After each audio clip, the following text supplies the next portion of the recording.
sasabihin natin yung mga pros and cons na itong motor natin. Woo! Libre daw. Etong Honda XADV natin is nagkakalaga ng sobrang all around siya. Pwede siyang pang daily talaga at pwede siya pang long ride. Another day, another aberya. Nagalit. Nag-trending to eh. Dahil dito. Yun guys, ang ganda dito. First time natin papasok dito sa may Splendido. Delimundo talaga, ang galing. Ayun, kainin natin to. Hindi pa kayo nakasubscribe sa Dobimoto. Naku, matadagdagan ng 10 days yung buhay. Ikaw yung nagpapa 200 sa...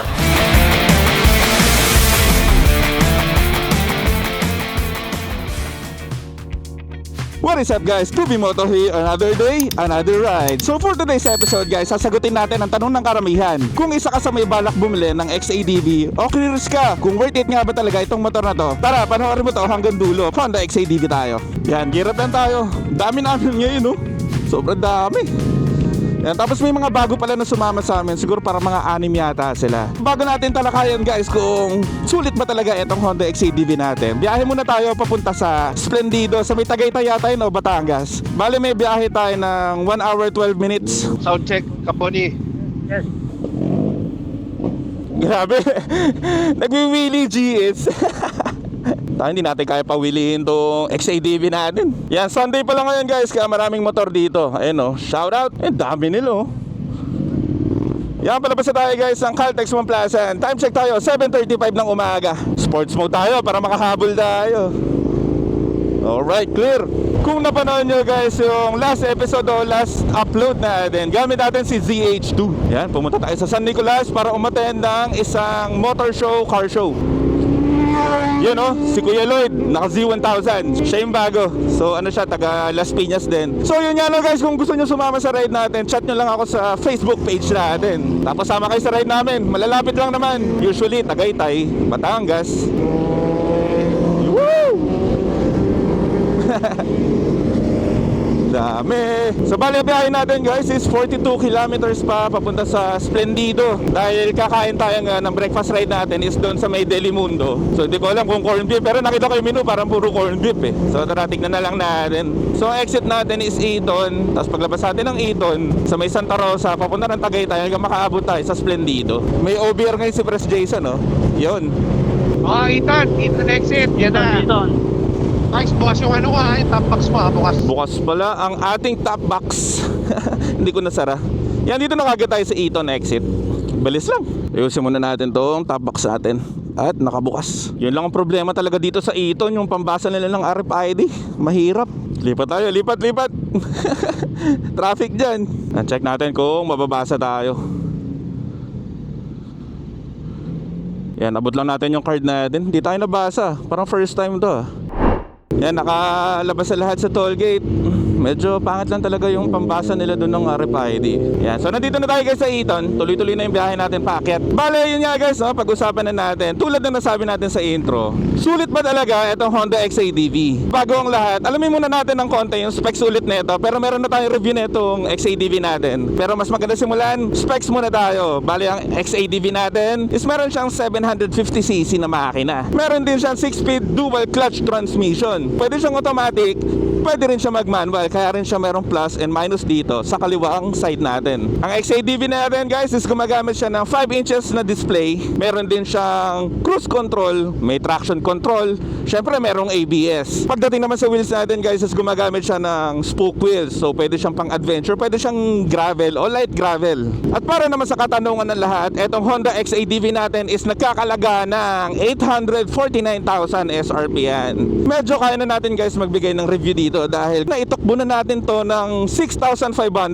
So naikot na natin siya ng North Loop. Kaya kahit pa paano may mga masasabi na tayo dito sa motor natin. Unang-una, sa long ride. Sa long ride natin sobrang ganda dahil yung upuan na itong XADV, yung suspension niya, yung gulong niya, sobrang all around siya. Pwede siyang pang daily talaga at pwede siyang pang long ride lalo na. At dahil nga DCT siya, napakadali nga lang niya gamitin lalo na sa traffic dahil stop and go lang siya. So 'di ba sa mga mga nagtatanong bakit napakamahal ng XADV.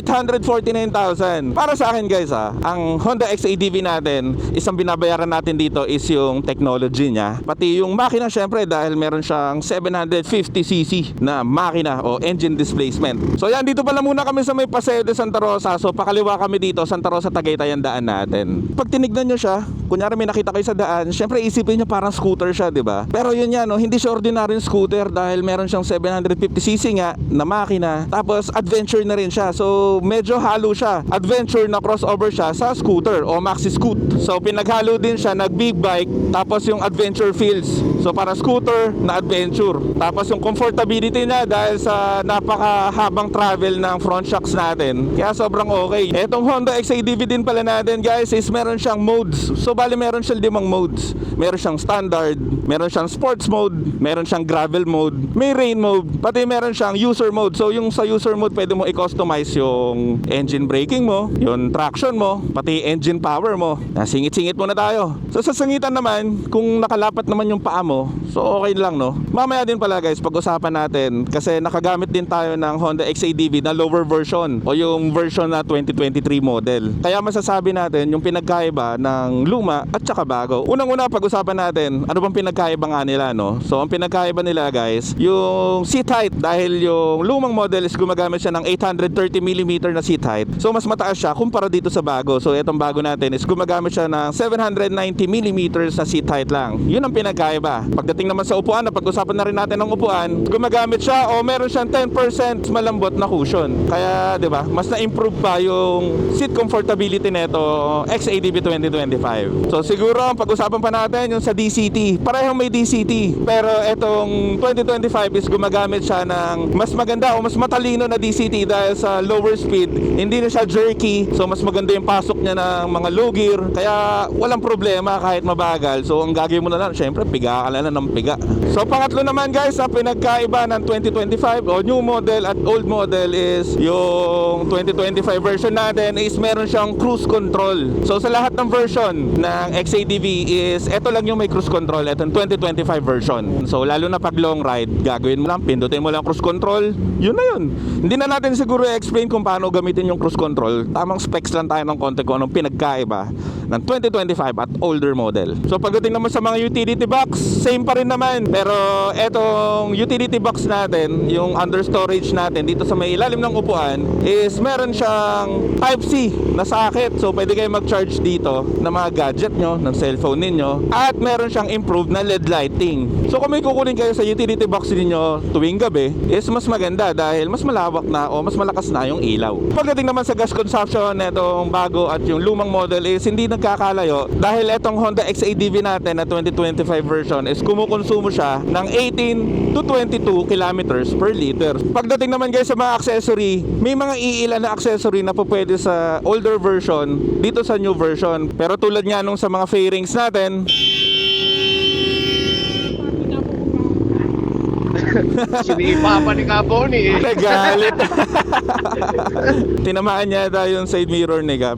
So hindi ko alam kung ano nangyayari, nagre-review lang tayo. Pag nagre-review pala tayo no guys, ang intercom natin is hindi nila tayo naririnig. So meron akong nakita o nabasa din sa comment section natin sa mga previous na episodes natin, tinatanong niya kung naririnig daw ba ako nagvo-vlog habang kasama tong grupo na nakakabit tayo sa intercom. So nagmumute lang tayo, bali ang nangyayari, naririnig natin sila pero hindi nila ako naririnig. So sa mga gusto ulitin natin, sa mga gustong sumama dyan sa ride natin no, kahit taga saan ka pa, basta makasama ka lang sa ride, walang problema. Chat nyo lang ako sa FB page natin, Tubi Moto. Alanay lang kayo sa harap. Marami na iiwan. Oo nga, marami na iwan sa likod ha. Sige, diretsuhan lang to. Doon tayo sa dulong magantay. Wala namang ibang lilikuan. So bali ngayon guys, biyahe muna tayo. Mamaya guys, sasabihin natin yung mga pros and cons na itong motor natin. Siyempre, hindi mo mawawala yan. Para dun sa mga nagbabalak na kumuha o sa mga nagbabalak pa lang o napapaisip pa lang na kung anong motor yung kukunin nila, para kahit pa paano makakatulong tayo. So yun guys, bali nagre-regroup lang kami dito. May mga naiwan sa amin dahil nga yun traffic. Yung mga taga Santa Rosa na kasama mo, parang wala pa no? O yung mga naka-cafe 400, yun ang inaantay natin eh. Yung maya-maya yun, bantay natin para maano. Yung Fortuner, kanina, pininakan tayo lahat kami sa likod eh. Talaga? Gago yun eh. Yung nasa harapan, Hindi nagmumotor yun. Tinamaan ba kap yung side mirror mo? Tiyak, may damage din yung kanya. Sabay kami. So bali simula dito no, meron pa tayong 29 minutes na biyahe. Bali 17 kilometers. And hindi naman pala ganun ka ano dito, kalamig ngayon sa Tagaytay. Pero no mga last week dito, grabe, lamig dito. Pre, naabutan tayo ng tropa ko naka-R6. Nandito na. Ayos. Naka-R6 yun, abot yan. Gulat si Asyong. Magugulatin talaga yan si Asyong. Bakit? Pag pinaupahan mo, nagugulat. Pre, kasi talaga magmaraming kasalanan. Oo. Maraming kasalanan. Ano pa? Matakaw pa yung kiliti. 19 minutes, ETA. Oo, 19 minutes, gabi. Saan kayo? 12 kilometers. Diretso. Diretso na. So pinapadaan tayo dun sa kanan, which is dun no, dito sa may Petron. Pero pareho lang yan kasi magtatagpo rin yan dun sa may bandang harapan. Yan, maladaanan natin dito yung Cafe Moto. Alam ko may Cafe event Moto dyan muna. kahapon kagabi. Ano, kahit ngayon, ang daming motor Marami. Yun, no? Marami rider sa Cafe Moto ngayon ah. Cafe Moto. Ito, may foreigner hindi nila alamig. Ito pala guys, ngayon lang tayo makakadaan dito. Dito sa overpass na kakabukas pa lang. Ayan, try natin dumaan dito. So bawal dito trucks, bus, tricycle. So ito yung inaano nila guys, nag-trending to dahil dito, parang iba yung hugis niya. Ganda dito. Kasi nga naman, di ba, yung una pa lang na pagkagawa niyan, isang pangit niya tignan. Pero nung napinturahan na, yun nga, yung medyo may lay-by sa gilid, yung kulay pula. Yun may doggy Hi doggy, hello po. Etong Splendido pala yung pupuntahan namin. Halos malapit na sa may Twin Lakes.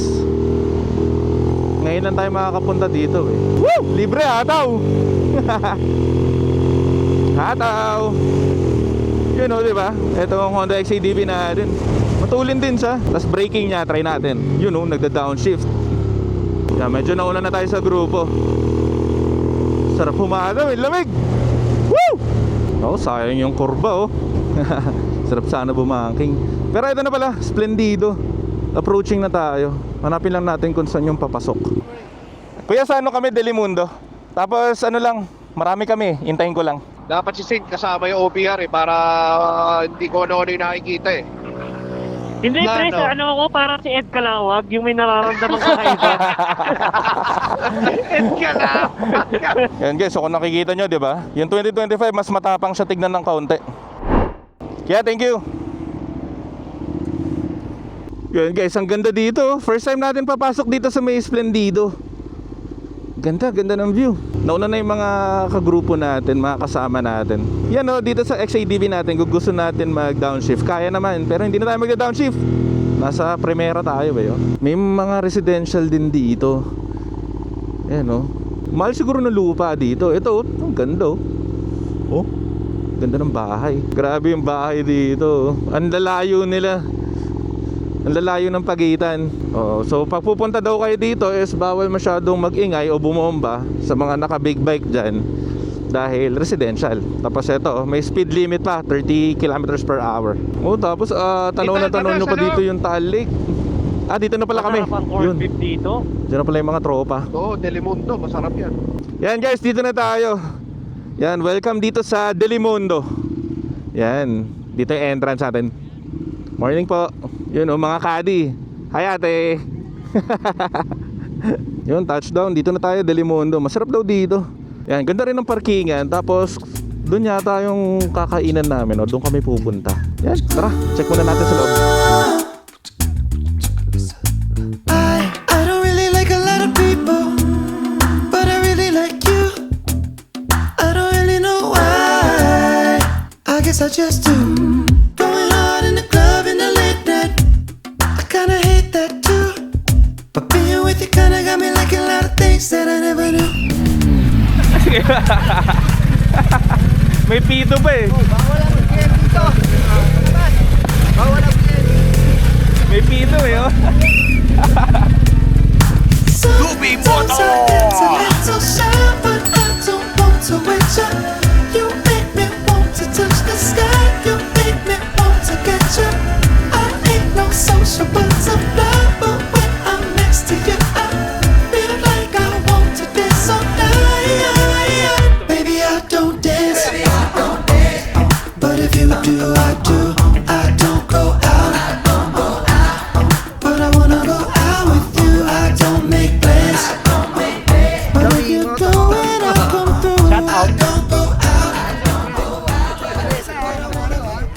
Yan, bali guys, dito kami sa may Splendido, sa may Delimundo. So yan, doon kami kakain mamaya. Yan, sobrang ganda dito. Tapos natatanaw pa dito yung Taal, oh. Yun, oh. Ganda, ganda ng view dito. Ah, Delimundo talaga, ang galing.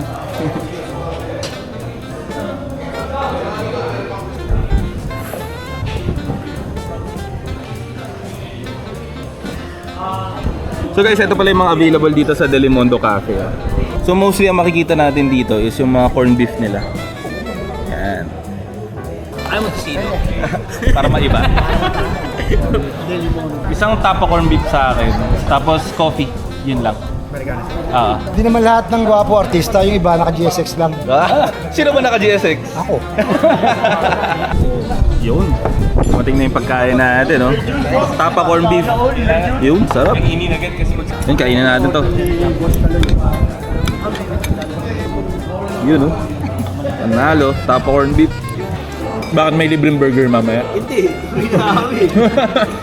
May libre daw eh. Pareho lang na kuya, yung parang delata lang. Naiba lang yung ayos, gumanda lang. Kasi madami tayo. Higilan nyo, mag-round na no. Silangan. Baka magkaroon ng crime rate dito eh. Ang daming corned beef. Naumay ako bigla. Yun o, idol. Hindi pa kayo nakasubscribe ka sa Dobi Moto. Naku, matatagdagan ng 10 days yung buhay. So, follow nyo Dobi Moto. Yun yung mga motorcycle content. So, ikaw yung nagpapa 200 sa... Uy! Ay, hindi pa ikaw. Hindi! Ano dala mo ngayon, Sir Jow? Scooter lang ako yun. Walang tigil lang ride dito. Every Sunday na Puro review na lang ng review pa. Wala na yung ride na enjoy lang. Bihira na. Last time Pinget solo ride. Ato. Punta ako Ato. Oo, napanood ko yun eh. Giorno ako Ato. Balikan yun bro. Kamusta, Sir, ang journey? Okay naman. Yung ginawa ko na, medyo dinaya ko ng onte. Natulog ako sa Nueva Ecija. Check-in na ako. Simula sa may Mount Olis. Tapos pagbalik, baba ka ng Nueva Ecija. Nueva Ecija ka, doon ka na natulog para di ka nagpagabi. Para apoy pahinga ako. So bali yun guys, nakausap natin saglit si Sir Jow. So tamang kwentuhan lang, hindi na natin binideo, nakakahiya. Maliit lang hakbang eh. Sino maliit takbang?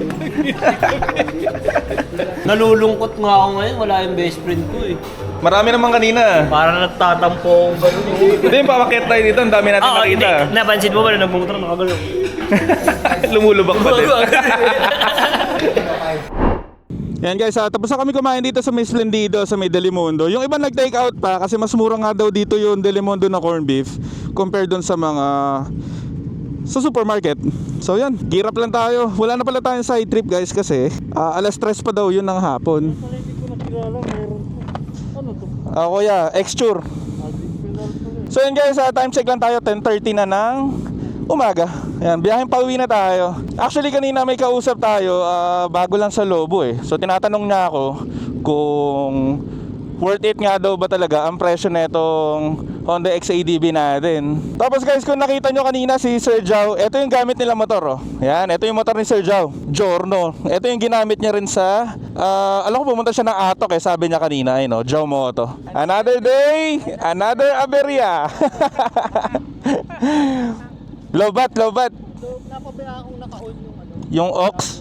Kaya pala. Bale yun guys, i-jumpstart lang nila yung motor na ito ni Kuya Otag.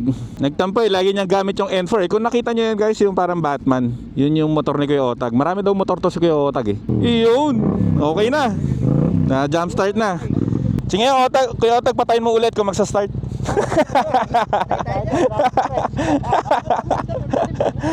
Grabe guys yung kinain pala namin dun sa may Delimundo. Sobrang dami. Pero okay lang kasi medyo mahal nga rin naman. Parang almost 400 pesos din yung isang meal nila. Medyo nakakaumay lang kasi sobrang dami. Hindi ko alam kung isang lata ba ng Delimundo yung kinain namin.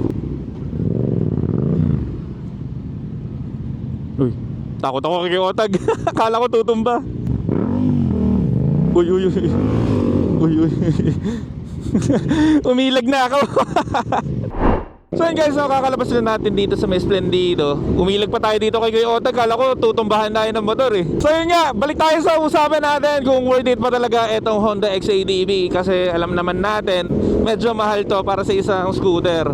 So diretso na kagad tayo guys sa pros and cons na itong motor natin. Pero bago pala yan guys, ang daan pala namin muna is Aguinaldo, tapos magbi-Villar City kami hanggang makaabot tayo ng Las Piñas. So yun nga no, pros na itong Honda XADV. Syempre unang-una, nakita nyo naman kanina, automatic.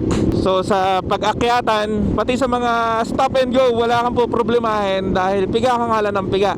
Sunod naman para sa akin guys, isang pros na ito is yung mga compartment niya, tapos kaya kong lagyan ng top box. Kasi dahil dun sa pinanggalingan natin ng motor is hindi tayo makapagkarga ng mga gadget natin tulad ng camera, battery, mga drone. Ito, nakakapagkarga tayo lahat ng pwede natin madala, nadadala natin. Pangatlo naman no, ang kinagandahan nitong Honda XADV natin is yung comfortability niya. Pagsamahin na rin natin comfortability niya, pati yung technology niya. Yun niya, meron siyang cruise control, may traction control. Kaya sobrang kung pag-uusapan natin is yung safety ng motor, kumpleto sa safety feature ang motor natin. Syempre kasama kayo sa technology o tech na itong motor natin, yung mga riding modes. So sobrang pwede siya gamitin kahit saan. May mode siya sa ulan, may mode siya na standard lang. Meron din siyang sports mode kung gusto mo humahataw ka, tapos maganda yung mga engine braking o malakas yung engine braking. Meron ding gravel, tapos merong user mode. So pwede mo siyang iset kung ano yung naaayon sa road condition kung nasan ka man magra-ride. Sunod naman sa pros no, pasok na rin natin. Pwede siya maging adventure na motorsiklo. So ibig sabihin, pwede siya sa gravel, light gravel. Pero at the same time guys, ipapasok din natin sa cons yan dahil yun nga, may mga sasabihin tayo dyan tungkol sa pagiging off-road o adventure bike niya. Pasok na tayo sa mga cons naman o yung mga hindi natin nagugustuhan dito sa motor na to. Unang-una guys, mahal. Hindi natin matatago yan. Mahal talaga yung Honda XADV para sa mga scooter na bike na katulad nito. Tulad ng may mga brand na katulad ng Zontes, may Zontes din na 400, pati yung malaking CC nila is hindi naman ganito kamahal. Siguro, ang binabayaran natin dito nga, yung pangalan niya which is Honda. Alam nyo naman pag Honda, mapakotse yan, mapamotor man, reliable yan pagdating sa mga makina. Sunod naman sa weight. Ang weight netong Honda XADV, kung di ako nagkakamali is parang nasa around 237 kilogram siya. So nandoon siya sa side na medyo mabigat din talaga. Sunod naman guys sa cons natin dito sa motor natin is yung ground clearance niya. Yun nga no, pinababa itong 2025 version, unlike dun sa mga 23 model na mas bago, mas mataas o mas malaki yung ground clearance niya. Medyo adventure siya, di ba? Pero minsan pag napapabilis ako sa mga humps, sumasayad talaga yung pang-ilalim natin, kaya nilagyan natin ng accessory. Kung sasayad man siya, di ba? Hindi magagasgas yung pinaka oil pan natin. Total guys, nasabi naman na natin yung pros and cons natin o mga nagustuhan at mga kinaayawan natin sa bike natin. Hindi ko alam kung may nakalimutan pa ako ha, kasi minsan mahirap magmotor ng nakakabisado mo lahat ng mga content mo eh. Kaya kung may nakalimutan pa ako, comment down below kung para sa inyo, sulit ba ang Honda XADV. So sa mga makakapanood ng mga naka Honda XADV dyan na 2025 version o kahit anong XADV, sabihin nyo lang sa comment section natin kung sulit ba para sa inyo yung pagbiliin nyo ng Honda XADV. So yun nga no guys, dito na siguro na natin tatapusin yung vlog natin. Quick ride lang naman to dito sa may Splendido, sa may Tagaytay. Kung isa ka sa nagbabalak o isa ka sa may-ari ng Honda XADV, sulit ba o magiging sulit ba kung bibili ka ng XADV? Comment down below na lang dyan. Sa mga gusto naman makiride sa amin, chat nyo lang ulit ako sa Facebook page natin, Tubi Moto. Follow nyo na rin ako doon. Utang kulit ng Aerox, so 3 gulong. Ang kulit oh, 3 yung gulong ah. Panalo. Kung interesado ka o meron kang XADV, comment down below na lang kung anong thoughts mo dito sa motor natin. Sulit ba o hindi ang Honda XADV natin? So yun lang, Tubi Moto out. Let's go. Kita kits next episode. Let's go.